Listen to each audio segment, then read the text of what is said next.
Hello guys, today we are going to start accounting for accumulated profits and losses. Accumulated profits and losses का meaning क्या होता है? वो profits और losses जिनको फर्म ने पार्टनर्स में डिस्ट्रीब्यूट नहीं किया है और जो फर्म की बुक्स ऑफ अकाउंट में एग्जिस्ट हो, उनको हम एक्यूमुलेटेड या अनडिस्ट्रीब्यूटेड प्रॉफिट्स कहते हैं. सो हमने लिखा है प्रॉफिट और लॉसेस जो क्या हो, फर्म की बुक ऑफ अकाउंट में एग्जिस्ट होते हैं, जिनको पार्टनर के बीच में हमने डिस्ट्रीब्यूट नहीं किया हो, उनको हम एक्यूमुलेटेड प्रॉफिट या अनडिस्ट्रीब्यूटेड प्रॉफिट्स कहते हैं. सो प्रॉफिट और losses which are exist in the book of firm, they are called accumulated or undistributed profits or losses. At the time of reconstitution, these accumulated profits and losses are transferred to partners capital account in which ratio? In old ratio. Why in old ratio? तो चलिए एक example लेते हैं. Suppose करो कि यहाँ पे mister A और मिस्टर बी हैं, इनका प्रॉफिट रेशियो है 3:2. ऑन 1 अप्रैल 2020 इस डेट को इन्होंने डिसीजन लिया कि after this date mister A और बी प्रॉफिट को इक्वल रेशियो में डिवाइड करेंगे. आफ्टर दिस डेट मींस ये फ्यूचर में 1:1 में प्रॉफिट को डिवाइड करेंगे. तो जब ये अपने प्रॉफिट रेशियो को इस डेट को चेंज कर रहे हैं, तो इस डेट को इन्होंने अपने बुक्स ऑफ अकाउंट को चेक किया और इन्होंने देखा कि इनके बुक्स ऑफ अकाउंट में कुछ रिजर्व हैं या प्रॉफिट एंड लॉस का क्रेडिट बैलेंस हो, यानी कि मान लो प्रॉफिट्स हैं और कुछ लॉसेज भी इनके बुक्स ऑफ अकाउंट में अपीयर्ड है, जिनको इन्होंने पार्टनर्स के बीच डिस्ट्रीब्यूट नहीं किया. ये सारे क्या अनडिस्ट्रीब्यूटेड है, अनडिस्ट्रीब्यूटेड, इन्होंने पार्टनर्स के बीच में इनको डिस्ट्रीब्यूट नहीं किया है. तो कुछ प्रॉफिट रिजर्व या फिर लॉसेज इनके बुक्स ऑफ अकाउंट में जिस दिन इन्होंने रिकॉन्स्टिट्यूशन का डिसीजन लिया है उस दिन अपीयर्ड है. और ये जो प्रॉफिट्स और लॉसेज हैं, तो बताओ ये कौन से पीरियड से रिलेटेड है? क्या ये 1 अप्रैल 20 के बाद वाले पीरियड से रिलेटेड है या पहले वाले पीरियड से रिलेटेड है? ऑफ कोर्स सर, इनको जब इस डेट को ये अपीयर्ड बुक ऑफ अकाउंट में, तो इनको अर्न कब किया होगा सर? इनको तो पास्ट पीरियड में अर्न किया होगा. ये जो पास्ट था, इस पास्ट पीरियड में इनको अर्न किया होगा इन्होंने. इट मीन्स इन प्रॉफिट्स और लॉसेस पर ए और बी के जो एफर्ट्स लगे हैं वो किस रेशियो में लगे हैं सर? 3:2 में लगे. मीन्स ओल्ड रेशियो में इनके एफर्ट्स लगे हैं.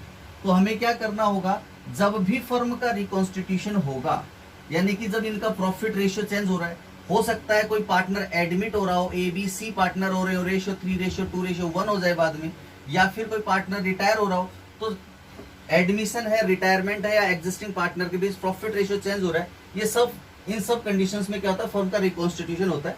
और रिकॉन्स्टिट्यूशन के टाइम पे ये जो प्रॉफिट लॉस, इन पर एफर्ट्स किस रेशियो में हुए सर? ओल्ड रेशियो में एफर्ट्स हुए. तो इसका मीनिंग इनको ओल्ड रेशियो में एग्जिस्टिंग जो पार्टनर है उनमें इनको डिवाइड कर देंगे. तो हमें क्या करना है, जो रिकॉन्स्टिट्यूशन होता है उस टाइम पे प्रॉफिट और लॉसेस को ओल्ड रेशियो में अपन ट्रांसफर कर देते हैं पार्टनर्स कैपिटल अकाउंट में या फिर करंट अकाउंट में. सर करंट अकाउंट क्यों? तो आपको पता है कि कैपिटल अकाउंट मेंटेन करने के मेथड्स कितने? 2 मेथड्स हैं. एक होता है फ्लक्चुएटिंग कैपिटल मेथड और दूसरा होता है फिक्स्ड कैपिटल मेथड. तो जब भी फिक्स्ड कैपिटल मेथड से आप कैपिटल अकाउंट प्रिपेयर करते हैं, तो इन सब का जो अकाउंटिंग ट्रीटमेंट करना है एक्यूमुलेटेड प्रॉफिट लॉस का, इसे आप करंट अकाउंट में ट्रांसफर करेंगे, ना कि कैपिटल में. तो in case of fixed capital accumulated profit loss को करंट अकाउंट में ट्रांसफर करते हैं. तो देखिए यहाँ पे अकाउंटिंग ट्रीटमेंट क्या होगा एक्यूमुलेटेड प्रॉफिट लॉसेस का? Accounting treatment of accumulated profit losses at the time of reconstitution of firm, accumulated profits and losses are transferred to partners capital account or current account. In which ratio? In old ratio. Old ratio में क्यों? क्योंकि इन पे जो efforts हुए हैं वो past ratio में हुए हैं, past में ये earn किए थे हमने, और इन पे efforts भी past में हुए थे, इसलिए इनको old ratio में डिवाइड कर दिया जाएगा पार्टनर्स में. तो सर ये एग्जिस्ट कहाँ होते हैं? तो देखिए मैं आपको बता देता हूं, ये जो भी आपके प्रॉफिट और लॉसेस है, ये प्रॉफिट लॉसेस कहाँ एग्जिस्ट होते हैं सर? ये बैलेंस शीट में एग्जिस्ट होते हैं. तो लिखो यहाँ पे आप accumulated profits and losses, accumulated profits and losses are exist. कहाँ एग्जिस्ट होते हैं सर? In balance sheet. ये बैलेंस शीट में एग्जिस्ट होते हैं. इतनी बात आपको ध्यान रखनी है. तो अब तक हमने क्या डिस्कस किया? हमने डिस्कस किया एक्यूमुलेटेड प्रॉफिट का मीनिंग वो प्रॉफिट जो फर्म की बुक्स ऑफ अकाउंट में एग्जिस्ट हो.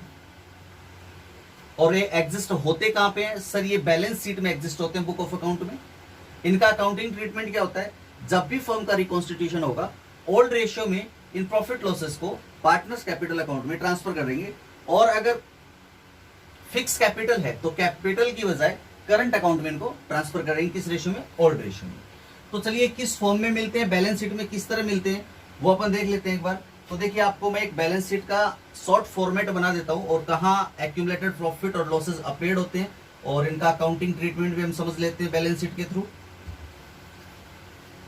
एक्यूमुलेटेड प्रॉफिट लॉसेस कहां अवेलेबल होते हैं सर? बैलेंस शीट में एग्जिस्ट होते हैं. तो हमने एक पहले बैलेंस शीट का एक फॉर्मेट बना लेना है.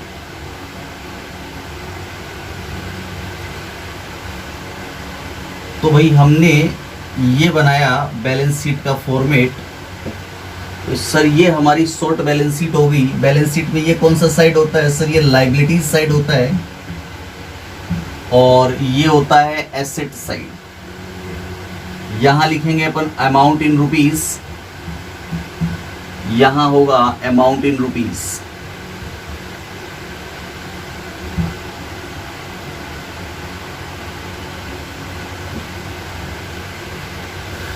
देखिए जब बैलेंस शीट में आप इन प्रॉफिट लॉसेस को शो करेंगे तो कहां शो करेंगे? जो प्रॉफिट्स होते हैं उनका बैलेंस क्या होता है सर? क्रेडिट बैलेंस होता है.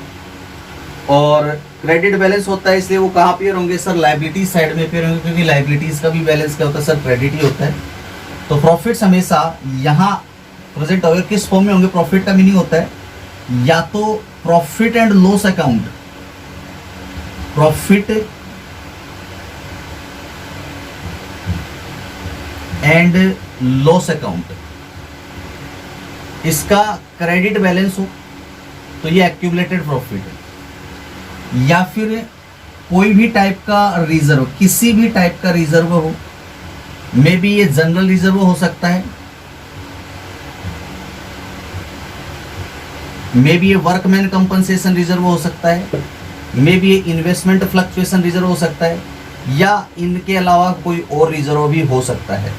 तो कोई भी टाइप का रिजर्व हो या फिर कोई भी टाइप से फंड. रिजर्व के साथ अपन यहाँ पे फंड वर्ड को भी यूज कर सकते हैं. तो ये वर्कमैन कंपनसेशन फंड बोल दो या फिर इन्वेस्टमेंट फ्लक्चुएशन फंड बोल दो या फिर अदर कोई फंड हो. एक्सक्लूडिंग एम्प्लॉइज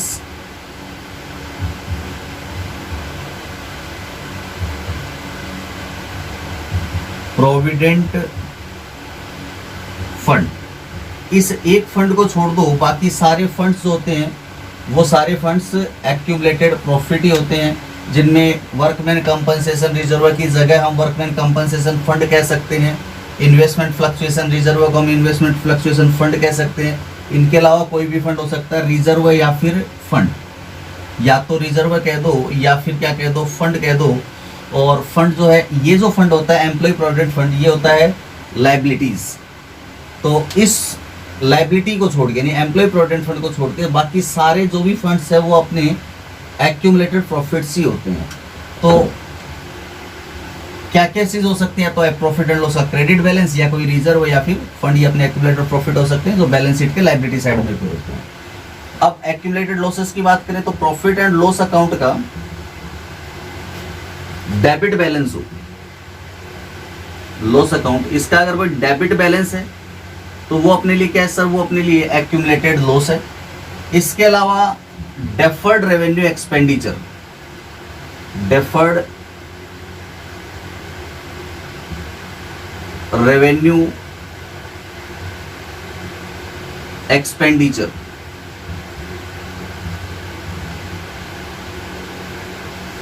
ये भी अपने एक्यूमुलेटेड लॉसेज होते हैं। इनका एग्जांपल डेफर्ड रेवेन्यू एक्सपेंडिचर का क्या होता है, देखिए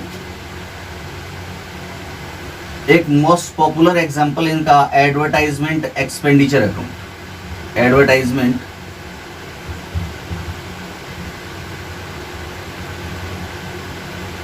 एक्सपेंडिचर अकाउंट, एडवर्टाइजमेंट एक्सपेंडिचर कह दो या एडवर्टाइजमेंट एक्सपेंसेस कह दो, तो ये इसका मोस्ट पॉपुलर एग्जांपल है। इसके अलावा किसी भी वर्ड के साथ ये सस्पेंस वर्ड यूज करे तो वो भी क्या होता है, डेफर्ड रेवेन्यू एक्सपेंडिचर है या एक्यूमुलेटेड लॉसेस हैं। एडवर्टाइजमेंट एक्सपेंस यूज कर सकता है या फिर एडवर्टाइजमेंट सस्पेंस कह सकता है या किसी और नाम के साथ सस्पेंस वर्ड यूज कर सकता है, तो वो भी डेफर्ड रेवेन्यू एक्सपेंडिचर होता है। तो ये आपके एक्यूमुलेटेड लॉसेस हैं। ये सब क्या थे सर, ये सब अपने एक्यूमुलेटेड प्रॉफिट्स थे। ये सब क्या है, ये सब एक्यूमुलेटेड प्रॉफिट्स हैं।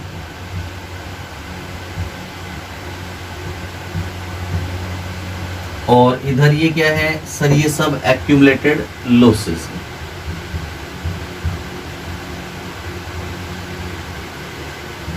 Accumulated losses.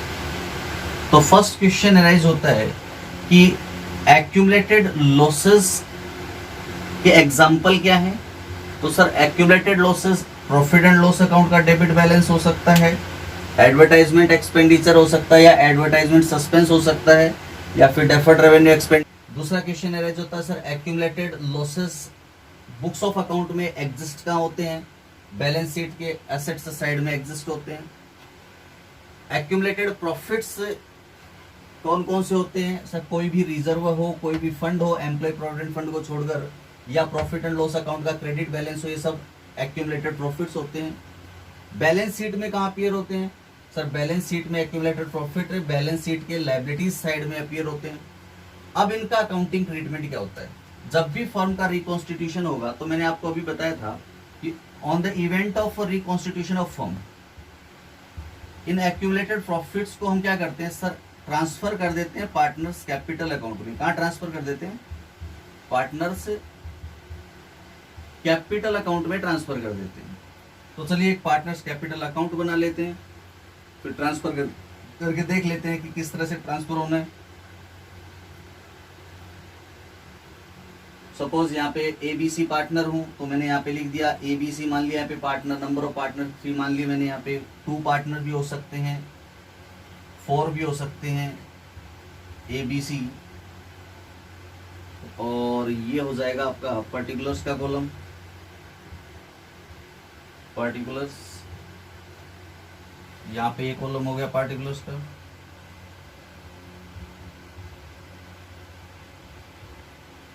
ये पार्टनर्स कैपिटल अकाउंट का फॉर्मेट हो गया। अब ये जो हमारे एक्यूमुलेटेड प्रॉफिट्स एंड लॉसेज हैं, इनका अकाउंटिंग ट्रीटमेंट हमने क्या पढ़ा था कि सर ये जो भी प्रॉफिट हैं या ये लॉसेज हैं, इनको पार्टनर कैपिटल में ट्रांसफर करेंगे। In which ratio, in old ratio. तो देखिए प्रॉफिट्स को जब आप कैपिटल में ट्रांसफर करोगे, क्या है प्रॉफिट्स, और प्रॉफिट्स को जब हम कैपिटल में ट्रांसफर करेंगे तो कैपिटल क्या हो जाएगी, इंक्रीज हो जाएगी। और आप जानते हैं कि जब कैपिटल इंक्रीज होती है तो कैपिटल अकाउंट को क्रेडिट कर देते हैं, इसलिए हम क्या करेंगे, ये प्रॉफिट्स को कैपिटल अकाउंट के क्रेडिट साइड में ट्रांसफर करेंगे। तो यहां लिखेंगे अपन, क्रेडिट में लिखेंगे इनको by profit and loss account या बाय रिजर्व या फिर बाय फंड्स। यहां पे पार्टनर्स में किस रेशियो में ट्रांसफर हो जाएंगे सर, ये ओल्ड रेशियो में ट्रांसफर हो जाएंगे। In which ratio, in old ratio.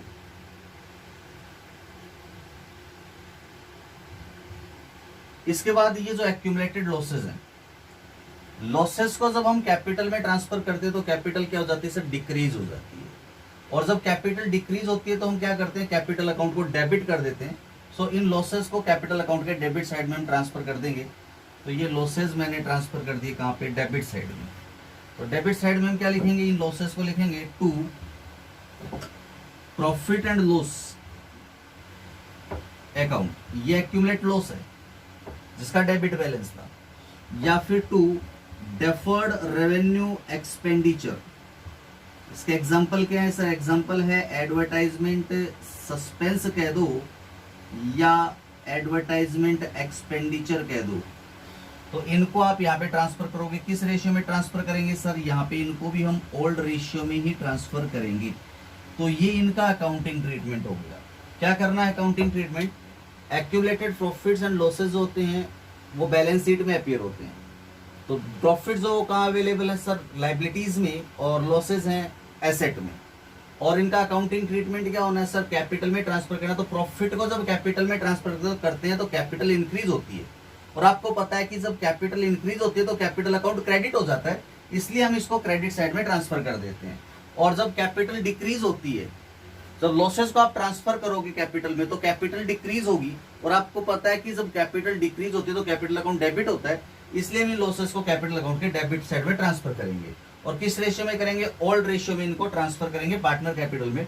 Old ratio में ट्रांसफर करने का रीजन क्या होता है कि सर ये जो प्रॉफिट और लॉसेज हैं ये हमने पास्ट पीरियड्स में अर्न किए हैं फर्म के रिकॉन्स्टिट्यूशन से पहले, तो इन पे एफर्ट्स ओल्ड रेशियो में हुए हैं, तो इनको ओल्ड रेशियो में हमने ट्रांसफर कर देना है पार्टनर्स के बीच। तो इस तरह से आपका ये अकाउंटिंग ट्रीटमेंट होगा। अब चलिए करते हैं अपन इससे रिलेटेड जर्नल एंट्री किस तरह से बनेगी। इसका स्क्रीनशॉट लेना चाहो स्क्रीनशॉट ले सकते हैं आप। इसके बाद इसकी जर्नल एंट्री पर डिस्कस करते हैं। तो चलिए इनकी जर्नल एंट्री समझ लेते हैं।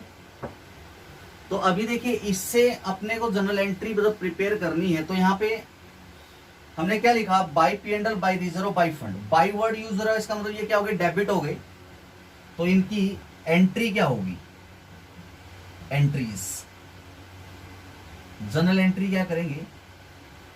ये जो प्रॉफिट्स हैं इनको हम डेबिट करेंगे। देखो यहाँ पे बाय वर्ड यूज हो रहा है ना, इसका मीनिंग क्या है? Profit and loss, reserve, fund, ये डेबिट हो गए, और क्रेडिट कौन हो गया? Partner capital. तो हमने लिखा profit and loss account debit, या फिर रिजर्व अकाउंट डेबिट, या फिर funds account debit to partners capital account, partners capital account. ये जर्नल एंट्री पास करेंगे। किस रेशियो में करेंगे? यहाँ पे सर इसको इन ओल्ड रेशियो।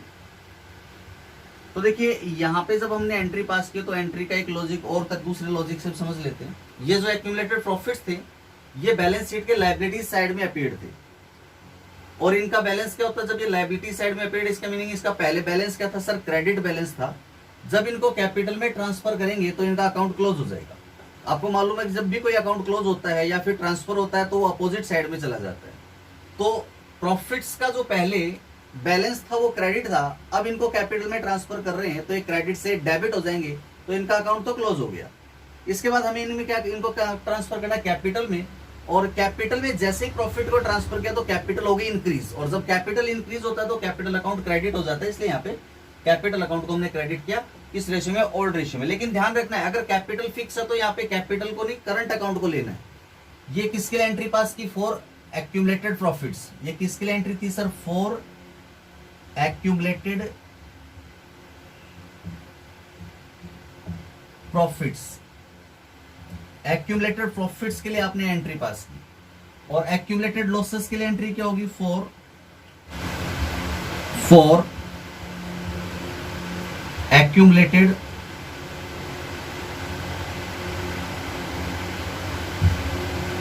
losses। तो देखिए लॉसेस के लिए आपने क्या किया कि कैपिटल अकाउंट के डेबिट साइड में लिख दिया। तो डेबिट में लिखा to P&L, to deferred revenue expenditure. Capital account क्या हो गया? यहाँ पे डेबिट हो गया, और ये दोनों क्रेडिट हो गए। तो एंट्री क्या पास हो रही है? Partners capital account debit, partners capital account debit to profit and loss account, और टू डेफर्ड रेवेन्यू एक्सपेंडिचर। इसमें या तो एडवर्टाइजमेंट एक्सपेंसेस हो सकता है या फिर सस्पेंस हो सकता है अकाउंट। इसको किस रेशियो में करना है सर? ये भी ओल्ड रेशियो में होगा, क्योंकि एफर्ट्स इन पे ओल्ड रेशियो में ही किए थे अपन ने। अब चलिए इसको इसके अलावा दूसरे पॉइंट ऑफ व्यू से देख लेते हैं एंट्री को। देखिए लॉसेस को जब आप कैपिटल में ट्रांसफर करेंगे तो कैपिटल क्या होगी, डिक्रीज होगी। और आपको पता है कि जब कैपिटल डिक्रीज होता है तो कैपिटल अकाउंट क्या हो जाता है, डेबिट हो जाता है। तो यहाँ पे पार्टनर्स कैपिटल अकाउंट को आपने डेबिट कर देना है। और जब लॉसेस ट्रांसफर कर रहे हैं तो बताओ पहले लॉसेस का बैलेंस कौन सा है, लॉसेस डेबिट होते हैं क्रेडिट होते हैं? सर लॉसेस तो डेबिट होते हैं। इसका मीनिंग इनका बैलेंस जो था लॉसेस का डेबिट था, बैलेंस शीट के सेट साइड में थे भाई। इसका मीनिंग इनका बैलेंस क्या था, डेबिट बैलेंस था। और जब हम इनको कैपिटल में ट्रांसफर करें तो इनका अकाउंट क्लोज हो जाएगा। और जब किसी का अकाउंट क्लोज होता था वो अपोजिट साइड में चला जाता है। तो पहले लॉसेस क्या थे, डेबिट थे। और अब इनको ट्रांसफर किया अपन ने तो ये कहाँ चले जाएंगे सर, क्रेडिट साइड में चले जाएंगे। तो ये इनको हमने क्रेडिट कर दिया लॉसेस को। तो इस तरह एंट्री हो जाती है आपकी partners capital account debit to profit and loss account to deferred revenue expenditure. ये क्या थे सर, एक्यूमुलेटेड लॉसेस थे।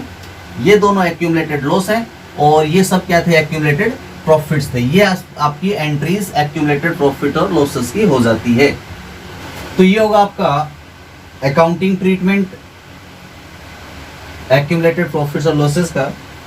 तो हमने इस टॉपिक में एक्यूमुलेटेड प्रॉफिट लॉसेस का मीनिंग, अकाउंटिंग ट्रीटमेंट और एंट्रीज को डिस्कस किया। अब हमने क्या किया कि जो भी एक्यूमुलेटेड प्रॉफिट लॉसेस थे उनको हमने कैपिटल अकाउंट में ट्रांसफर कर दिया ओल्ड रेशियो में, बिकॉज ऑफ इन पे जो एफर्ट्स किए थे वो एग्जिस्टिंग पार्टनर ने ओल्ड रेशियो में किए थे। लेकिन अगर क्वेश्चन में ये कह दिया जाए कि इन एक्यूमुलेटेड प्रॉफिट्स और लॉसेस को रिवाइज्ड बैलेंस शीट में हमें शो करना है तो हमें क्या करना होगा, तो लिखो एक नोट लगाओ यहाँ पे आप, note when accumulated profits and losses are to be retained